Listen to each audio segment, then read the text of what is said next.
كنتم خير أمة أخرجت للناس تأمرون بالمعروف وتنهون عن المنكر وتؤمنون بالله. اور یہ کہ خدا کو خوش کرنے کے لیے اس زندگی کو غنیمت جانو قبل اس کے کہ موت آئے اور تم ہزار نیکی کرنا چاہو پر وہ نہ کرنے دے. موت اب تمہیں کون سی نیکی کرنے دے گی. اسی عبداللہ ابن عمر والی روایت میں ایک الفاظ یہ بھی آتے ہیں فَإِنَّكَ يَا عَبْدَ اللَّهِ لَا تَدْرِي مَا اسْمُكَ غَدًا.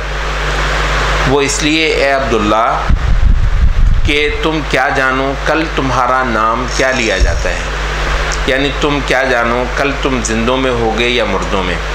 اس معنی کی متعدد باتیں احادیث میں مروی ہوئی ہیں. صحیح بخاری میں عبداللہ ابن عباس رضی اللہ عنہ سے روایت ہے کہ نبی صلی اللہ علیہ وسلم نے فرمایا دو نعمتیں ایسی ہیں جن کا مول کرنے میں اکثر لوگ گھاٹا کھا جانے والے ہیں، ایک تندرستی اور دوسری فراغت. اللہ نے کسی کو فارغ وقت دیا ہے اور ایک تندرستی دی ہے. اکثر لوگوں نے ان دو نعمتوں کا مول نہیں لگایا. مستدرک حاکم میں عبداللہ ابن عباس رضی اللہ عنہ سے روایت ہے کہ رسول اللہ صلی اللہ علیہ وسلم نے ایک شخص کو نصیحت کرتے ہوئے فرمایا 5 چیزوں سے پہلے بس غنیمت جانتے رہو.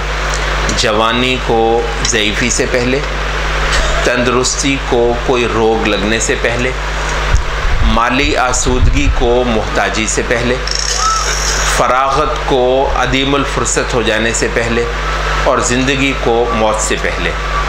غنیم ابن قیس کہتے ہیں ہم اسلام میں اپنے اول دور میں ایک دوسرے کو یہ بکثرت یاد کرایا کرتے تھے. اب ذرا یہ بھی دیکھ لیں کہ وہ لوگ آپس میں ایک دوسرے کو دین کے سبق یاد کرواتے ہیں. ہماری زندگی میں تو مفقود ہے، ہم نے تو اور گپیں لگانی ہوتی ہیں. کہتے ہیں ہم ایک دوسرے کو اکثر یہ یاد کروایا کرتے تھے اسلام کے اول دور میں ابن آدم قبل اس کے کہ فرصت چلی جائے فراغت ہی میں کچھ کر لو، قبل اس کے کہ بوڑھے ہونے لگو جوانی میں کچھ کر جاؤ، قبل اس کے کہ بیمار لاچار ہو جاؤ صحت کچھ کر لو، قبل اس کے کہ آخرت کو جا دیکھو یہیں دنیا میں کوئی ہاتھ پیر مار لو، اور قبل اس کے کہ تم کو موت آ لے زندگی کچھ بنا لو. صحیح مسلم میں ابو ہریرہ سے روایت ہے رضی اللہ عنہ کہ نبی صلی اللہ علیہ وسلم نے فرمایا 6 آفتوں سے پہلے جتنا کچھ کر سکتے ہو کر لو. اس سے پہلے کہ جب سورج اپنے غروب ہونے کی جگہ سے طلوع ہو پڑے، اس سے پہلے کہ دھواں رونما ہو جائے. آپ کو پتہ قیامت کی نشانیوں میں سے ایک نشانی یہ ہے کہ دھواں رونما ہو جائے، دھواں ہر جگہ دھواں ہی دھواں ہو جائے گا. اس سے پہلے کہ دجال نکل آئے، اس سے پہلے کہ دابۃ الارض کا خروج ہو. یہ بھی قیامت کی بڑی نشانیوں میں سے. دابۃ الارض ایک عجیب و غریب قسم کا جانور ہے، وہ اللہ نکالے گا اور لوگوں سے باتیں کرتے پھرے گا کہ تم لوگ ایمان چھوڑ گئے ہو. اس سے پہلے کہ وہ زمانہ آئے جب ہر کسی کو اپنی پڑ جائے، اس سے پہلے کہ جب عوامی ہڑ بونگ اقتدار پائے گی. یہ بھی نبی صلی اللہ علیہ وسلم نے امر العامہ عوامی ہڑ بونگ اقتدار پائے گی. بعض لوگوں نے کہا یہ جو جمہوریت ہے آنے والے دنوں میں آپ اس کا تماشا بھی دیکھیں گے. یہ نبی صلی اللہ علیہ وسلم یہ بھی قیامت کی نشانیوں میں سے گنا ہے. ترمذی کی روایت میں ابو ہریرہ ہی سے نبی صلی اللہ علیہ وسلم کے الفاظ آتے ہیں 7 آفتوں سے پہلے اعمال کی جلدی کر لو. کیا تم اس انتظار میں ہو کہ ایسی محتاجی آئے کہ سب ہوش اڑا دے، یا ایسی مالداری میں پڑو جو آدمی کو سرکش کر دے؟ یہ بھی ایک عجیب مصیبت ہے. پیسہ نہیں تھا تو اللہ کو یاد کرتا تھا، پیسہ آ گیا تو اب اللہ بھول گیا. یا کوئی ایسا روگ لگے کہ ہر چیز کا صفایا کر دے، یا ضعیفی آلے جو جسم میں جان ہی نہ رہنے دے، یا موت آئے اور خاک میں ملا دے، یا پھر جب دجال ہی آ جائے جو کہ آنے والے فتنوں میں سب سے بڑا روپوش فتنہ ہے، اور یا پھر تم قیامت کے انتظار میں ہو اور وہ تو کیا ہی بری اور کڑی آفت ہے.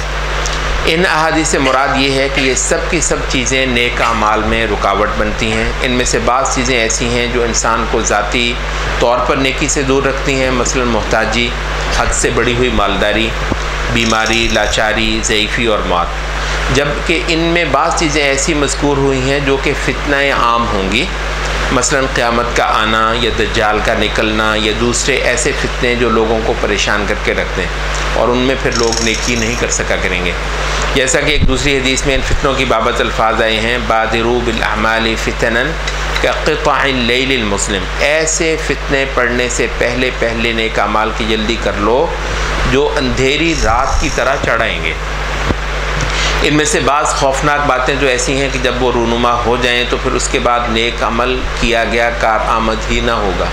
یہ بھی ہے ایک بعض تو ایسے موقع آ جائیں گے کہ نیک عمل کر لیں تو اس کا اب فائدہ نہیں، وقت گزر گیا. جیسا کہ اللہ تعالیٰ نے فرمایا ہے یوم یأتی بعض آیات ربک لا ينفع نفسا ایمانها لم تکن آمنت من قبل او کسبت فی ایمانها خیرا قل انتظروا انا منتظرون. جس روز تمہارے رب کی بعض مخصوص نشانیاں نمودار ہو جائیں گی. یہ اس کی تفسیر میں آتا ہے کہ سورج کا مغرب سے چڑھ اٹھنا، سورج جس دن مغرب سے چڑھ آئے گا سب لوگ پریشان ہو جائیں گے اور ایمان لانے کی فکر کریں گے. لیکن اللہ تعالیٰ نے فرمایا ہے کہ پھر کسی ایسے شخص کو اس کا ایمان کچھ فائدہ نہ دے گا جو پہلے ایمان نہ لایا ہو، جس نے اپنے ایمان میں کوئی بھلائی نہ کمائی ہو. صحیحین میں ابو ہریرہ رضی اللہ عنہ سے روایت ہے کہ نبی صلی اللہ علیہ وسلم نے فرمایا قیامت نہ آئے گی جب تک سورج اپنے مغرب سے طلوع نہ ہو جائے. پھر جب وہ طلوع ہو جائے اور لوگ اسے دیکھ لیں تو سب ایمان لے آئیں گے.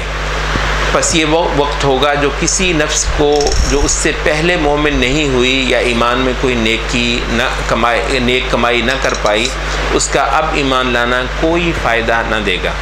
صحیح مسلم میں ہے کہ نبی صلی اللہ علیہ وسلم نے فرمایا 3 باتیں جب ہو جائیں پھر جو کوئی نفس اس سے پہلے مومن نہ تھی یا ایمان میں کوئی نیک کمائی نہ کر پائی تھی، اس میں اب ایمان کا آنا اس کو کوئی فائدہ نہ دے گا. سورج کا اپنے غروب کی جگہ سے طلوع ہو پڑنا، دجال اور دابۃ الارض. اسی میں نبی صلی اللہ علیہ وسلم سے یہ روایت بھی آتی ہے جو شخص سورج کے مغرب سے چڑھانے سے پہلے طائب ہو جائے اللہ اس کی طرف رجوع فرما لے گا. ابو موسیٰ اشعری نبی صلی اللہ علیہ وسلم سے روایت کرتے ہیں، فرمایا اللہ تعالیٰ رات کو اپنا ہاتھ بڑھاتا ہے کہ دن کا خطا کار توبہ کر لے. یہ مسلسل چلتا ہے سلسلہ. اللہ رات کو اپنا ہاتھ بڑھاتا ہے، ایسے جیسے بادشاہ نہیں اپنا فیاضی دکھانے کے لیے، تو اللہ رات کو اپنا ہاتھ بڑھاتا ہے کہ دن کا خطا کار توبہ کر لے. دن کو اپنا ہاتھ بڑھاتا ہے کہ رات کا خطا کار توبہ کر لے. یہ سلسلہ تب تک چلے گا تاکہ سورج اپنے غروب کی جگہ سے طلوع ہو جائے، پھر یہ سلسلہ بند ہو جائے گا. امام احمد، نسائی، ترمذی اور ابن ماجہ حضرت صفوان ابن حسال ایک صحابی ہیں سے روایت کرتے، نبی صلی اللہ علیہ وسلم کی حدیث روایت کرتے ہیں سورج کے غروب ہونے کی سمت اللہ تعالیٰ نے توبہ کا دروازہ کھول رکھا ہے. سورج کے غروب ہونے کی سمت اللہ تعالیٰ نے توبہ کا دروازہ کھول رکھا ہے، جس کے درمیان فاصلہ 70 سال کی مسافت ہے. یہ کبھی بند نہ ہوگا تاکہ سورج وہاں سے طلوع ہو جائے، اس دن یہ پھاٹک بند ہو جانا ہے توبہ کا. مسند میں عبد الرحمن ابن عوف اور عبداللہ ابن عمر اور معاویہ رضی اللہ عنہم سے روایت آتی ہے کہ نبی صلی اللہ علیہ وسلم نے فرمایا توبہ تب تک قبول ہوتی رہے گی جب تک سورج اپنے غروب کی جگہ سے طلوع نہ ہو جائے. پھر جب سورج وہاں سے چڑھ آئے تب جس دل میں جو ہے بس اسی کے ساتھ وہ سر بمہر کر دیا جائے گا اور لوگ عمل سے مستغنی کر دیے جائیں گے. عائشہ رضی اللہ عنہ سے روایت ہے کہ انہوں نے کہا جب ان نشانیوں کے عمل میں آنے کی ابتدا ہو جائے گی تو اعمال لکھنے والے اپنے قلم چھوڑ دیں گے. نگران فرشتے نگرانی سے ہی سبکدوش کر دیے جائیں گے اور اجساد ہی اعمال کی شہادت دیں گے، یعنی جسم خود اعمال کی شہادت دیں گے. عائشہ رضی اللہ عنہ کا یہ قول ابن جریر طبری نے نقل کیا ہے. ایسا ہی قول کثیر ابن مرہ اور یزید ابن شریح و دیگر سلف سے مروی ہے کہ جب سورج مغرب سے طلوع ہو جائے گا تو پھر جس دل میں جو نیکی یا بدی ہے بس وہ دل اسی کے ساتھ سر بمہر کر دیا جائے گا. نگران فرشتے اعمال پیش کر دیں گے اور فرشتوں کو کہہ دیا جائے گا کہ اب اعمال لکھنا موقوف کر دو. سفیان ثوری کہتے ہیں جب سورج مغرب سے طلوع ہو جائے تو فرشتے اپنے پرچے لپیٹ لیں گے اور اپنے قلم دھر دیں گے. چنانچہ مومن کے لیے یہ ضروری ہے کہ وہ نیک اعمال کی جلدی کر لے قبل اس کے کہ وہ نیک اعمال کی قدرت سے ہی محروم کر دیا جائے اور اس کے اور نیک اعمال کے مابین رکاوٹیں اور پردے حائل ہو جائیں. ابو حازم کہا کرتے تھے آخرت کی خریداری عنقریب سست پڑ جانے والی ہے، ہو سکتا ہے پھر وقت وہ آئے کہ اس بازار میں تھوڑا نہ بہت کچھ پایا ہی نہ جائے، یعنی آخرت کی چیزیں خریدنا بھی چاہو تو آخرت کی چیزیں بیچی ہی نہیں جا رہی ہیں، اب ختم ہو گیا وہ وقت۔ تو آخرت کی چیزیں خریدنے کا وقت کب ہے؟ اب جب تک آپ کی سانس میں سانس ہے، یہ جب تک سورج مغرب سے طلوع نہیں ہوا، تو پھر آخرت کی چیزیں آپ نہیں خرید سکتے۔ جب انسان پر وہ وقت آتا ہے کہ انسان نیک عمل پر قدرت پانے سے ہی محروم کر دیا جائے، تب صرف حسرت اور افسوس رہ جاتا ہے۔ پھر وہ کتنی آرزو کرتا ہے کہ وہ وقت دوبارہ آ جائے جب وہ نیکی رکھنے پر قدرت رکھتا تھا۔ سبحان اللہ، کہتے ہیں یہ چیز جو ہے آدمی کو کاٹ کاٹ کر کھائے گی کہ میرے پاس وہ وقت تھا کہ میں اللہ سے مانگ لیتا، اللہ سے توبہ کر لیتا، اللہ کو کوئی عمل پیش کر لیتا، ایسا وقت میرے پاس تھا۔ کہتے ہیں اس کو یقین ہی نہیں آئے گا کبھی وہ وقت تھا کہ اللہ کو عمل پیش کر لے، کیونکہ اب اس نے جب دیکھ لیا وہ کہے گا کوئی اب پیش کرنے کا صورت ختم ہوگی۔ تو یہ بہترین وقت ہے جو اللہ نے ہمیں دے رکھا ہوا ہے۔ تو کہتے ہیں کہ مگر یہ آرزو کس کام کی؟ اللہ تعالیٰ نے تبھی تو فرمایا ہے وَأَنِيبُوا إِلَىٰ رَبِّكُمْ وَأَسْلِمُوا لَهُ مِن قَبْلِ أَن يَأْتِيَكُمُ الْعَذَابُ ثُمَّ لَا تُنصَرُونَ۔ یہ سورۃ زمر کی کئی ساری آیتیں ہیں، ہم صرف اس کا ترجمہ یہاں پر پڑھتے ہیں۔ اور جھک پڑو، یہ سورۃ زمر کا بہت خاص مقام ہے۔ اور جھک پڑو اپنے پروردگار کی طرف اور اس کے مطیع فرما بردار ہو جاؤ قبل اس کے کہ تم پر عذاب آ جائے اور پھر کہیں سے تمہیں مدد نہ مل سکے، اور پیروی اختیار کر لو اپنے رب کی اتاری ہوئی کتاب کے بہترین پہلو کی قبل اس کے کہ تم پر اچانک عذاب آئے اور تم کو خبر بھی نہ ہو۔ کہیں ایسا نہ ہو کہ بعد میں کوئی نفس کہے افسوس میری اس تقصیر پر جو میں اللہ تعالیٰ کی جناب میں کرتا رہا، بلکہ میں تو مذاق اڑانے والوں میں ہی رہا، یا کہے کاش اللہ نے مجھے ہدایت بخشی ہوتی تو میں بھی متقیوں میں سے ہوتا، یا عذاب دیکھ کر کہے کاش مجھے ایک اور موقع مل جائے اور میں بھی نیک عمل کرنے والوں میں شامل ہو جاؤں۔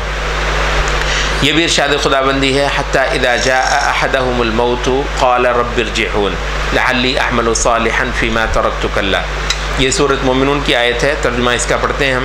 یہاں تک کہ جب ان میں سے کسی کو موت آ جائے گی تو کہنا شروع کرے گا کہ اے میرے رب مجھے اسی دنیا میں بھیج دیجئے جسے میں چھوڑ آیا ہوں، امید ہے کہ اب میں نیک عمل کروں گا۔ ہرگز نہیں، یہ تو بس ایک بات ہے جو وہ بک رہا ہے۔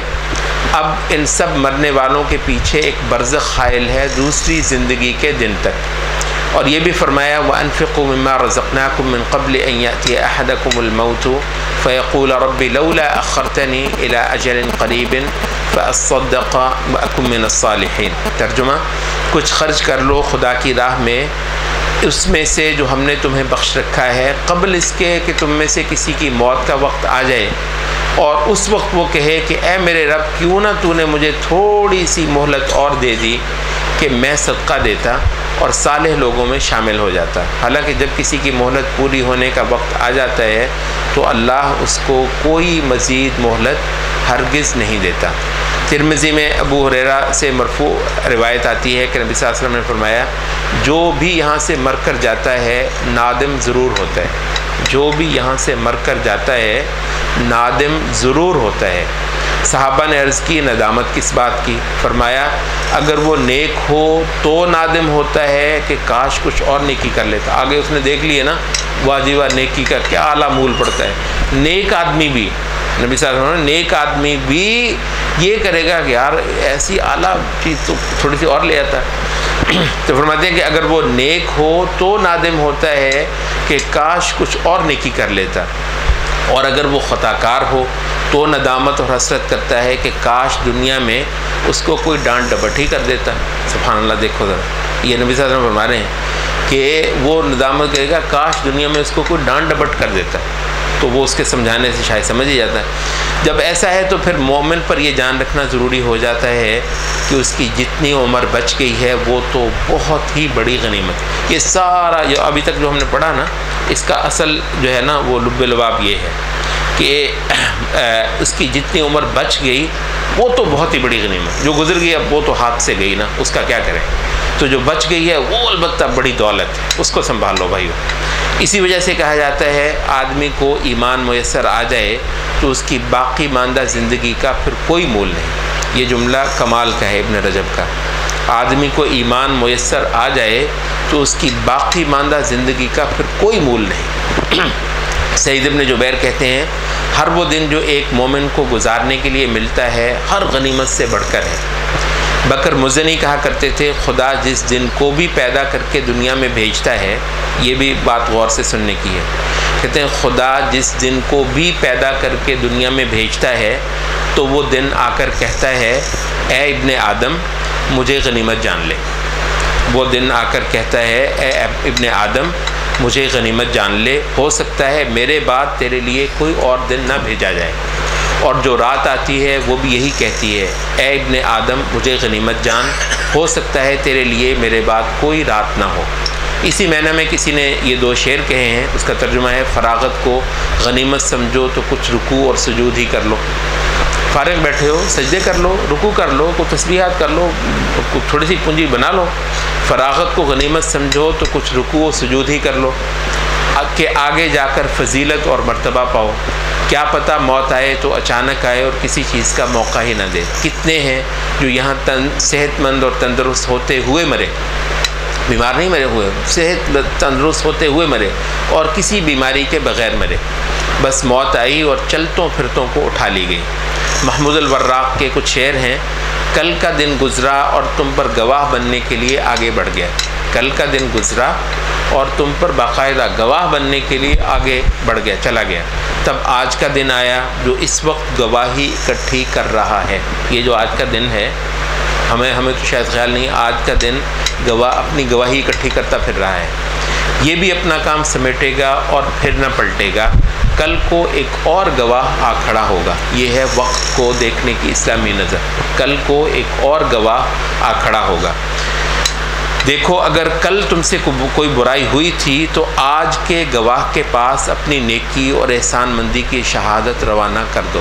بہت کمال شعر ہے محمود الوراق کے۔ دیکھو اگر کل تم سے کوئی برائی ہوئی تھی تو آج کے گواہ کے پاس اپنی نیکی اور احسان مندی کی شہادت روانہ کر دو، اب بھی موقع ہے کہ نیکوکاروں میں نام لکھوا لو۔ یہ دن جو گزر رہا ہے لوٹ کر نہیں آئے گا، البتہ اس میں جو تم بھیج رہے ہو وہ لوٹ آنے والا ہے۔